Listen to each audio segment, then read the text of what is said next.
आज Doubtnut app download करें। Doubtnut पर अपने सभी गणित, रसायन विज्ञान, भौतिक विज्ञान और जीव विज्ञान के डाउट्स का करो सफाया। बस प्रश्न की फोटो खींचो, एक ही प्रश्न को क्रॉप करो और तुरंत वीडियो सोल्यूशन पाओ। अभी डाउनलोड करें। हेलो स्टूडेंट्स, यहाँ पर एक क्वेश्चन पूछा गया है। क्वेश्चन है अक्रिय गैसों के उपयोग लिखिए।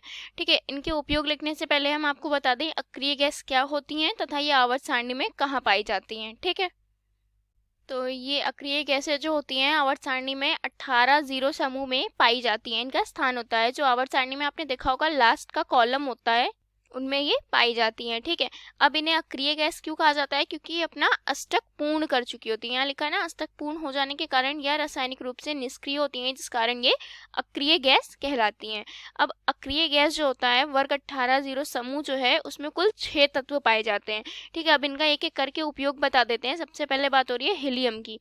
ठीक है, तो हीलियम जो होता है हमारा पहला उत्कृष्ट गैस का तत्व होता है, वर्ग 18 जीरो समूह का पहला तत्व होता है। इसका उपयोग हम करते हैं जो गैस के गुब्बारे होते हैं उनमें भरने के लिए। गैस के गुब्बारे आपने देखा होगा, उसके अंदर जो गैस भरी जाती है वो हीलियम होती है, और हीलियम जो होती है वो वायु से भी हल्की गैस होती है, जिस कारण ही बैलून्स उड़ पाते हैं हवा में। ठीक है, तो यहाँ पर लिख दें गुब्बारों व वायुयानों के टायरों में, वायुयानों के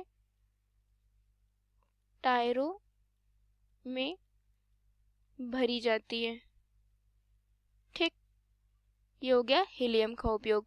अब बात करते हैं दूसरे तत्व की, नियॉन।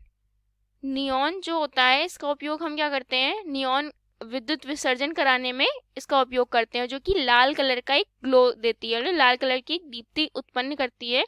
इसका उपयोग हम क्या कहाँ करते हैं, हवाई पट्टियों को जो संकेत लैंपों में उपयोग, हवाई पट्टियों पे जो संकेत लैंप लगे हुए होते हैं उनमें भरने के लिए काम आती है, जिसका हम नियॉन ट्यूब्स होती हैं उनका, जैसे कि विज्ञापनों के चिन्हों के रूप में जो सजावट करने में प्रयुक्त होती हैं नियॉन ट्यूब्स, उनमें भी हम इसका उपयोग करते हैं। ठीक है, तो हम यहाँ पर लिख सकते हैं नियॉन लैंप बनाने में इसका प्रयोग किया जाता है। नियॉन लैंप बनाने में, या ये भी लिख सकते हैं इसका उपयोग हम किसके लिए करते हैं, इसका उपयोग हम कोहरे को भेदने के लिए करते हैं। जो विद्युत विसर्जन करते हैं उसमें जो लाल रंग की दीप्ति उत्पन्न करती है जिससे हम कोहरे को भेदते हैं, इसके अंदर क्या होती है, कोहरे को भेदने की क्षमता होती है। विद्युत विसर्जन कराने में, विसर्जन कराने में लाल दीप्ति उत्पन्न होती है, लाल दीप्ति उत्पन्न होती है जो कि कोहरे को भेदने में काम आती है, कोहरे को भेदने में प्रयुक्त होती है। ठीक है, तो ये हो गया नियॉन का उपयोग। नियॉन का उपयोग आपको एक बार फिर से समझा देते हैं कि नियॉन गैस में जब हम विद्युत विसर्जन कराते हैं तो इसमें लाल रंग की दीप्ति उत्पन्न करती है जिसमें कोहरे को भेदने की क्षमता होती है। इस गुण का उपयोग हम नियॉन लैंप में भी, जैसे कि मैंने यहाँ लिख दिया, नियॉन लैंप में भी हम इसका उपयोग करते हैं। और नियॉन लैंपों का उपयोग होता कहाँ पर है, ये हवाई पट्टियों पे, जो हवाई अड्डों में संकेत लैंपों के रूप में किया जाता है। ठीक है, अब बात करते हैं हमारी तीसरी गैस की, ऑर्गन की। ऑर्गन का उपयोग हम विद्युत बल्ब और रेडियो वॉल्व में भरा जाता है, और ऑर्गन का उपयोग हमेशा निष्क्रिय वातावरण उत्पन्न करने में किया जाता है। निष्क्रिय वातावरण जब भी हम बनाने की कोशिश करते हैं तो हम ऑर्गन गैस का उपयोग करते हैं। ठीक है, तो यहाँ पर लिख देते हैं विद्युत बल्बों में, विद्युत बल्बों व रेडियो वॉल्व में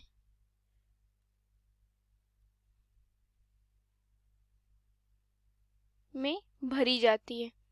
ठीक, ये हो गई। अब इसके दूसरे उपयोग की बात कर लें तो यहाँ पर हम कह सकते हैं कि ऑर्गन का उपयोग निष्क्रिय वातावरण उत्पन्न करने के लिए, तो यहाँ लिख देते हैं निष्क्रिय वातावरण उत्पन्न करने के लिए।